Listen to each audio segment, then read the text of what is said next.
SC/ST employees welfare association of BSNL सेवा new Delhi द्वारा आधुनिक भारत के निर्माता, दलित, शोषित, गरीब और मजलूमों के मसीहा, नारियों के मुक्तिदाता, युग प्रवर्तक, भारतीय संविधान के रचयिता, भारत रत्न बोधिसत्व बाबा साहेब डॉक्टर भीमराव अम्बेडकर की 134वीं जयंती व सम्मान समारोह का आयोजन CTO सभागार ईस्टर्न कोर्ट नई दिल्ली में आयोजित किया गया।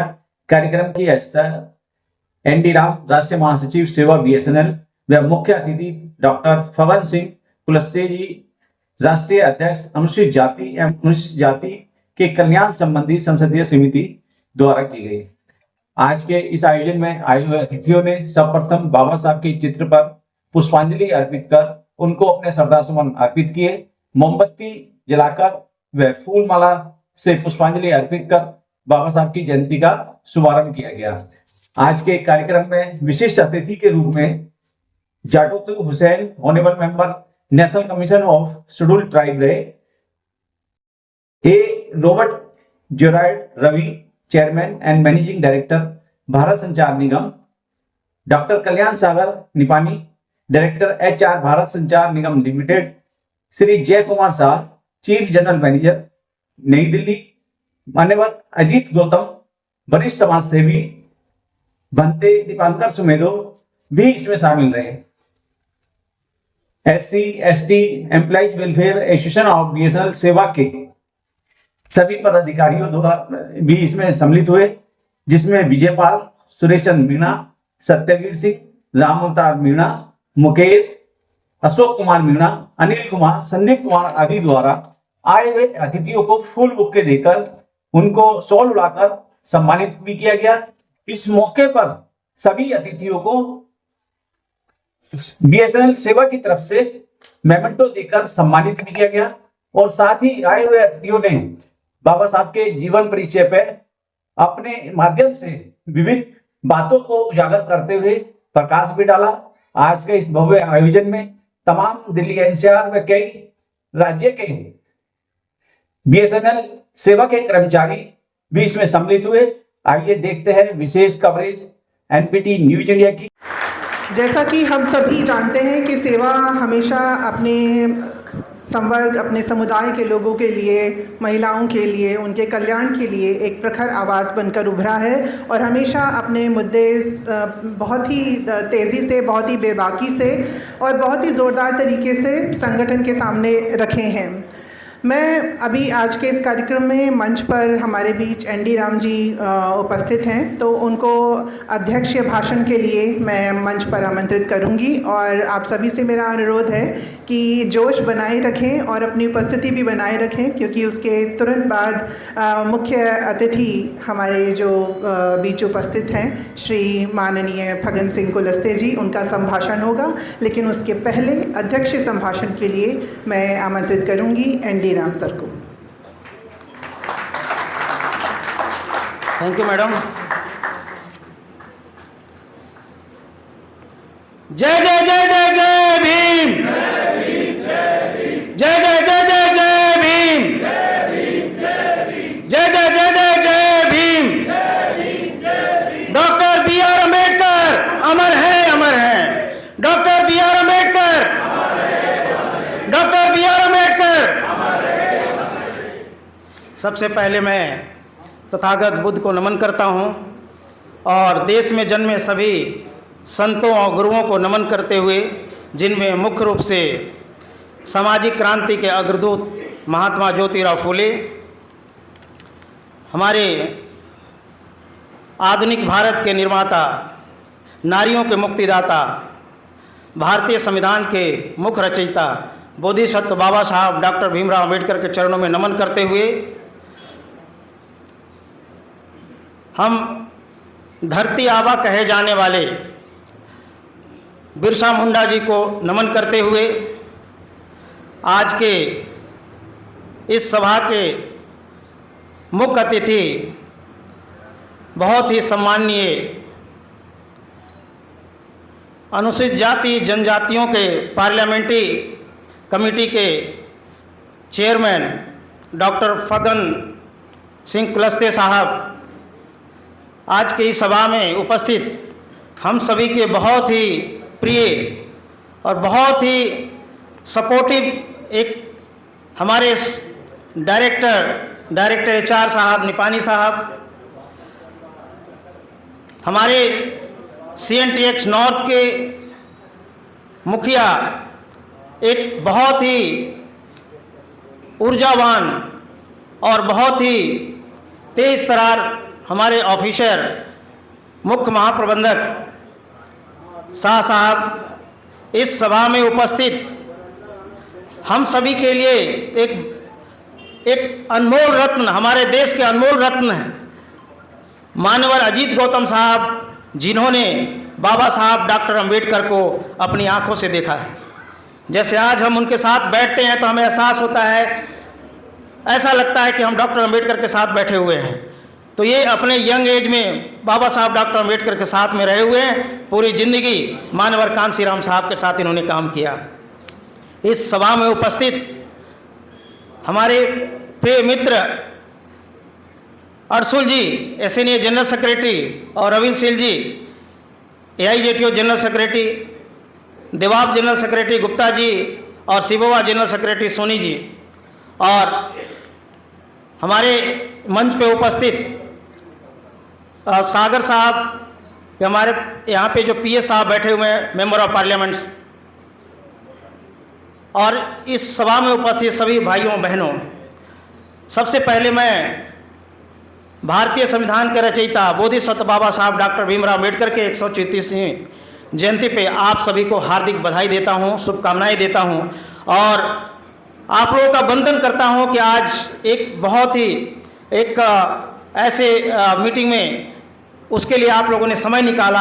हम आप सबके बहुत आभारी हैं। और चेयरमैन साहब अपने बहुत ही व्यस्त शेड्यूल में से यहाँ पे आए हुए हैं। हमें पता है साहब का शेड्यूल कोलकाता का था, लेकिन उसके बावजूद भी जब हम लोगों ने आग्रह किया तो साहब ने अपने प्रोग्राम को रीशेड्यूलिंग करके और यहाँ आने का काम किया है। साहब, मैं आपका तहे दिल से आभार प्रकट करता हूँ सेवा की तरफ से कि आप आज इस मीटिंग में आए हैं।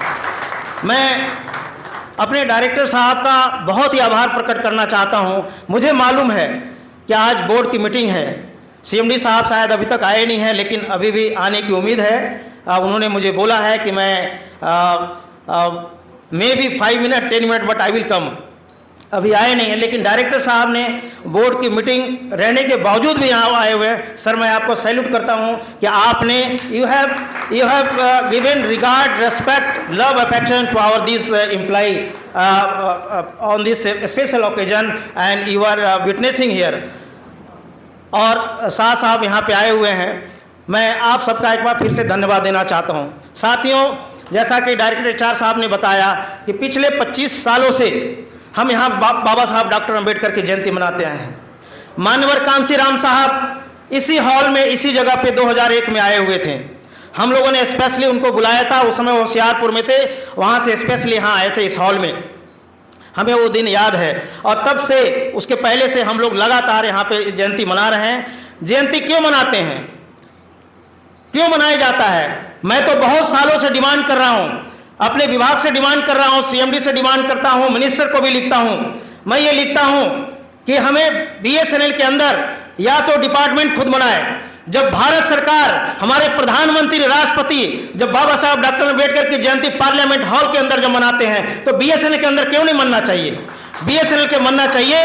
हमारे यहाँ वेलफेयर बोर्ड है, वेलफेयर बोर्ड से बहुत तरह के फंड रिलीज होते हैं, बहुत तरह के काम हो रहे हैं, अच्छे काम हो रहे हैं, आई अप्रिशिएट दैट। लेकिन उसी फंड से कुछ फंड को स्पेयर करके और हमारे सेंट्रल लेवल पे बाबा साहब डॉक्टर अम्बेडकर की जयंती मनानी चाहिए। वैसे तो बात कहने के लिए और भी है। मैं आदरणीय सम्मानीय हमारे चेयरमैन साहब हैं। साहब, आपसे हमें बहुत उम्मीद है। आप दूसरी बार ये पदभार ग्रहण किए हैं, हमें याद है जब हमारा केरला में मीटिंग हुआ था, उस समय आप ही चेयरमैन थे। हमारी मीटिंग हुई थी पार्लियामेंट्री कमेटी के, रिमोट हुआ था केरला में, वहां पे साहब ने सबको बुलाया था।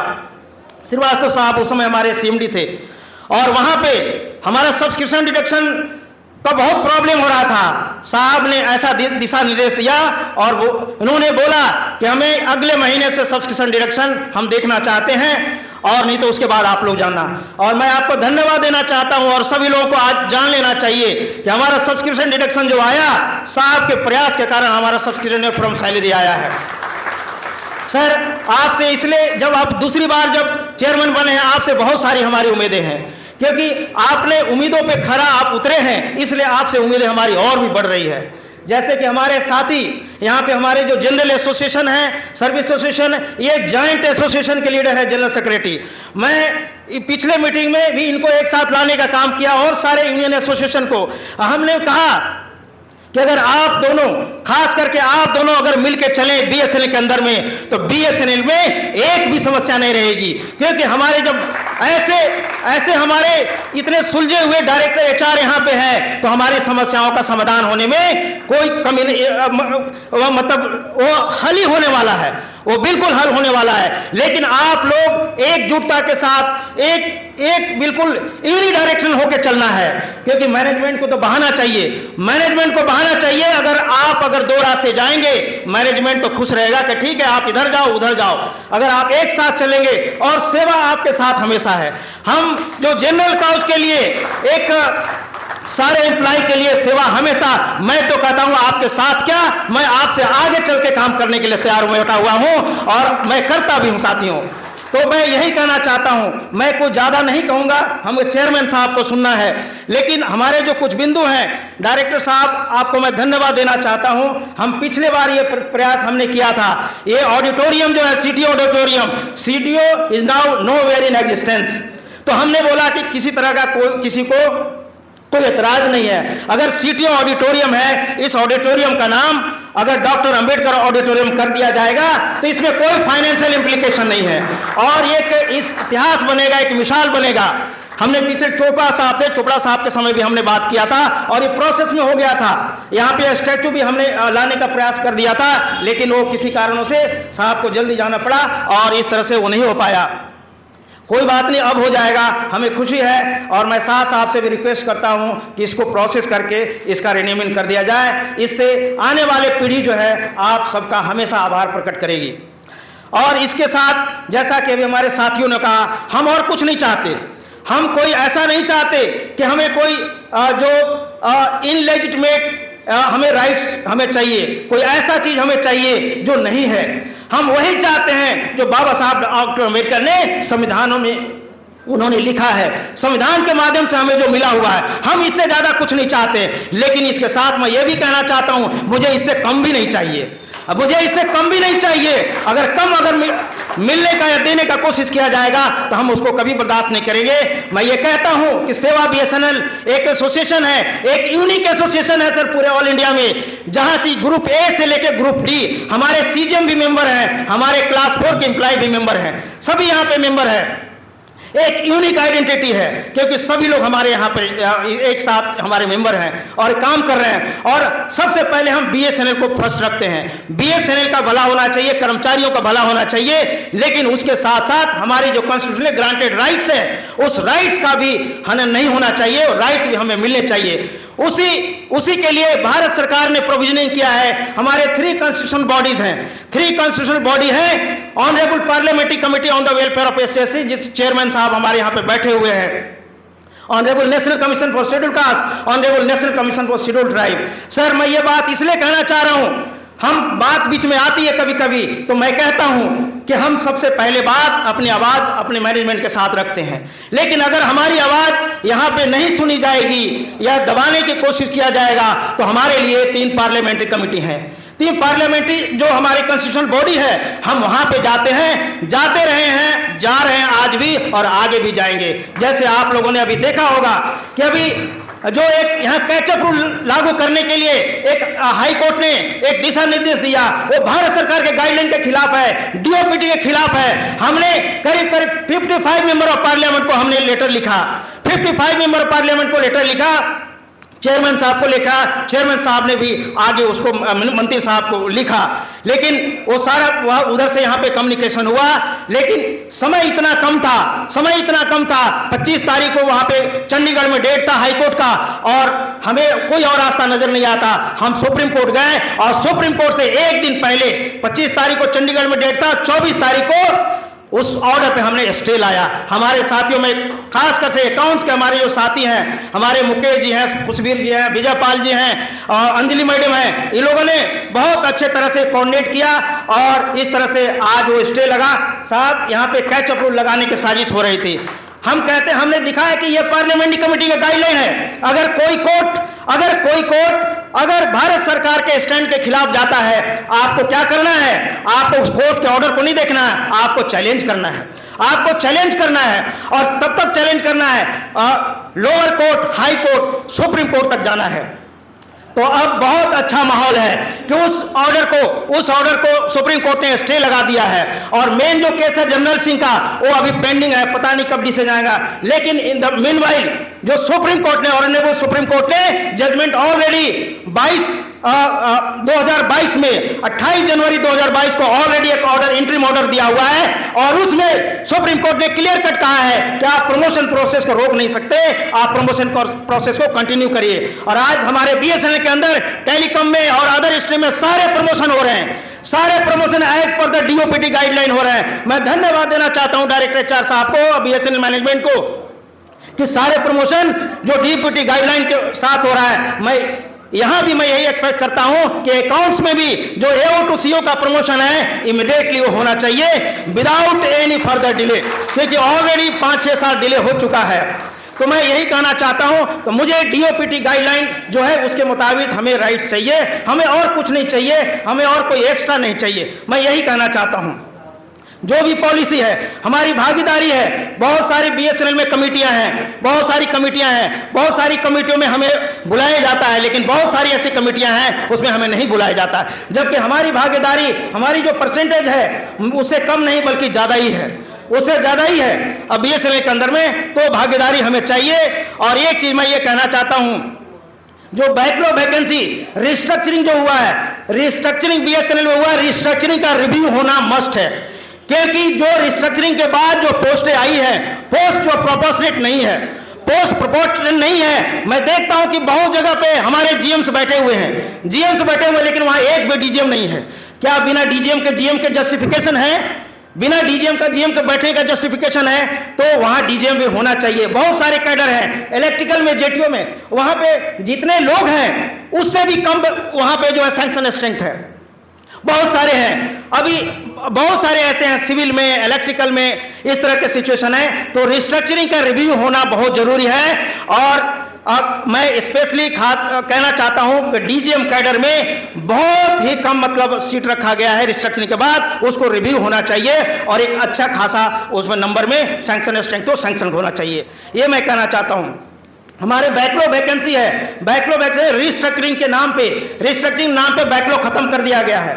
हम ये चाहते हैं जो गाइडलाइन है भारत सरकार के कि रिस्ट्रक्चरिंग या कुछ भी हो, बैकलॉग वैकेंसी को खत्म करने से पहले एससी का अगर वैकेंसी है तो एससी कमीशन से पूछना चाहिए, एसटी का अगर वैकेंसी है तो एसटी कमीशन से पूछना चाहिए, लेकिन बिना एसटी कमीशन और एससी कमीशन को पूछे हुए बैकलॉग वैकेंसी को खत्म कर दिया गया है। तो ये मेरे समझ से ये सही नहीं है, इस चीज पे हमें गंभीरता से सोचना चाहिए और हमारी बैकलॉग वैकेंसी को रिस्टोर करना चाहिए।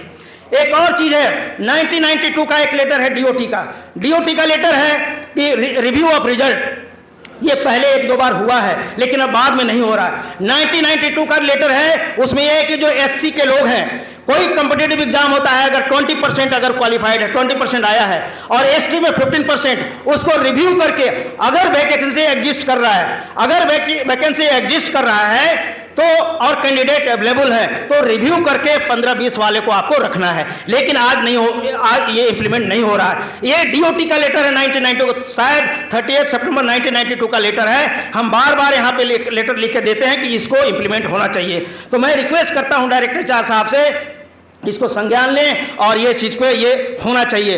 और एक चीज मैं कहना चाह रहा हूं कि जो डीजीएम लाइज जो है, डीजीएम लाइज चेयरमैन साहब, मैं स्पेशली आपका अटेंशन यहां पे करना चाहता हूं। इससे पहले भी पार्लियामेंट्री कमेटी चेयरमैन साहब सोलंकी साहब के पास मैं गुहार लगाया था कि जो लाइज जो डीजीएम में है, डीजीएम मींस ग्रुप ए, उससे पहले लोएस्ट रैंक का ग्रुप ए होता है एजीएम। एजीएम तक रिजर्वेशन होता है, लेकिन एजीएम के बाद lowest rank of group A, उसके बाद रिजर्वेशन नहीं होता है। लेकिन एजीएम टू डीजीएम में कंपटीटिव एग्जाम लाया जा रहा है, कंपटीटिव एग्जाम लाया जा रहा है, जब भारत सरकार में ऐसा नहीं है, डीओपीटी में ऐसा नहीं है। डीओपीटी हर डिपार्टमेंट में डीओपीटी के गाइडलाइन के मुताबिक प्रमोशन हो रहा है, वहां कोई कंपटीटिव एग्जाम नहीं है। एक बार अगर ग्रुप ए बन गया, वो सीनियरिटी से आगे बढ़ता रहेगा। लेकिन इसमें कोई शक नहीं है, मुझे कहने में कोई ग्रेड नहीं है, मैं बिल्कुल हिचकिचाऊंगा नहीं कि एससी एसटी को रोकने के लिए कुछ लोग हैं बैठे हुए थे, उन लोगों ने इस तरह से साजिश चली और एलआईसी को लाया गया पे डीजीएम में। वो डीजीएम एलआईसी बिल्कुल नहीं होना चाहिए। और मैं आज इस मन से कहने में मुझे कोई संकोच नहीं है कि अगर लाइस अगर इसमें निकाला जाएगा तो हम कोर्ट के दरवाजे भी खटखटाएंगे, हम अपने कॉन्स्टिट्यूशनल अथॉरिटी के साथ कोर्ट के दरवाजे भी खटखटाएंगे। तो ये लाइस जो हो वहां पे नहीं होना चाहिए। और आप देखिए कितने लोग रह गए हैं, 55, 56 साल, 57 साल, उसमें आप कंपटीटिव एग्जाम में बैठाते हैं, मैं ये कहना चाहता हूं, हमारे बीएसएनएल के अंदर हमारे ग्रुप ए ऑफिसर आते हैं, group A officer all India level पे आते हैं। आप बताइए वो सीजीएम से लेकर डायरेक्टर लेवल तक चले जाते हैं, सीजीएम से डायरेक्टर लेवल तक चले, कितने बार एग्जाम होता है, कंपटीटिव एग्जाम होता है, कोई एग्जाम होता है? तो यहां पे क्यों, यहां पे लाइज नहीं होनी चाहिए। आप जो है इसको लाइज को खत्म होनी चाहिए और सीनियरिटी का फिटनेस से होना चाहिए। मैं तो एक कदम और भी कहना चाहता हूं, ग्रुप सी और डी में जब एग्जीक्यूटिव में सीनियरिटी का फिटनेस है, ग्रुप सी एंड डी, जो ग्रुप डी में भाई आता है, जिस कैडर में आता है उसी कैडर में रिटायर हो जाता है, कुछ नहीं मिलता उसको। सीनियरिटी का फिटनेस वहां भी है, अगर सीनियरिटी का क्राइटेरिया ऑफिसर में है तो नॉन एग्जीक्यूटिव में भी होनी चाहिए, उनको भी सीनियरिटी से प्रमोशन देना चाहिए, उसमें इसके बारे में भी सोचना चाहिए। और सर बस लास्ट में 1 मिनट में मैं बात खत्म करूंगा। सर आपसे मेरी विनती है, मैं सभी 55 मेंबर ऑफ पार्लियामेंट साहब से रिक्वेस्ट किया हूं, जैसे हमारे ये दोनों नेता हमारे जो भी बैठे हुए हैं सीनियर साथी, इन्होंने रिक्वेस्ट किया कि बीएसएनएल के ये सारे अधिकारी कर्मचारी हैं यहाँ पे, ये 2007 के स्केल में काम कर रहे हैं सर। 2007 में हमें सेकेंड पीआरसी मिला था, हमारा पीएसयू है तो हमारा पीएसयू के हिसाब से रिवीजन होता है, हमारा सेंट्रल गवर्नमेंट के हिसाब से नहीं होता, जो 7वां 8वां वहां हो गया तो हमारा 3rd होने वाला है। सेकेंड हमारा पीआरसी रिवीजन हुआ था 2007 में। आज जो यहाँ पे नजर आ रहे हैं लोग अपने पूरा जी जान लगा के मेहनत करते हैं, कोई सामान नहीं मिलता है, अपने से परचेज करके सामान जो लगाते हैं, अपने पॉकेट से पैसे लगा काम करते हैं, ऐसे जगह पे काम करते हैं जहां के कोई प्राइवेट ऑपरेटर नहीं जाता, ऐसे पहाड़ों पे हम घंटियां बजाते हैं। अब क्या बोलते हैं, तूफान के समय हम रहते हैं, बाढ़ के समय हम रहते हैं, हर समय में बीएसएनएल रहता है। लेकिन अफोर्डेबिलिटी क्लॉज जो है कि अब कोई भी कंपनी 3 साल से प्रॉफिट में होनी चाहिए, तब आपको पीआरसी मिलेगा। तो मैं आपसे रिक्वेस्ट करता हूं साहब कि आप हमारे जो मंत्री साहब हैं सिंधिया साहब, आप उनसे बात करें। और मैं तो कह रहा हूं कि आप तो पार्लियामेंट्री कमेटी चेयरमैन साहब हैं, आप सीधा प्रधानमंत्री जी से बात करें। प्रधानमंत्री बहुत अच्छे दिल के आदमी हैं, नेक दिल इंसान है, शायद अगर आप बात करेंगे तो 3rd पीआरसी का रास्ता प्रशस्त करेंगे। और आज हमारे बीएसएनएल के कर्मचारी जो 2007 के वेतनमान में काम कर रहे हैं, उस समय जो डिसाइड हुआ था 2017 में हमारा ये ड्यू था सर, 2017 में हमारा 4था ड्यू होने वाला 2027 में, आज ये 2025 है, 2 साल के बाद हमारा 4था पीआरसी ड्यू होने वाला है। तो आप 3rd पीआरसी दिलाने के लिए आप हमारी कोशिश करिए। बीएसएनएल के कर्मचारी जो इतने अभी हैं, करीब 55-60 लाख कर्मचारी, और करीब 10 लाख लोग बीएसएनएल के हैं जो हमारे डिपेंडेंट हैं, जो रिटायरी हैं, वो सारे आपका राह देख रहे हैं। 3rd पीआरसी दिलाने के लिए आप कोशिश करें, पूरा बीएसएनएल आपका आभार प्रकट करेगा, आपका आभारी बन रहेगा। इसके साथ मैं आप सभी का एक बार फिर से तहे दिल से धन्यवाद देना चाहता हूं कि आप यहां पे आए हैं, और मैं इसके साथ अपनी वाणी को विराम देना चाहता हूं। जय भीम, जय भारत।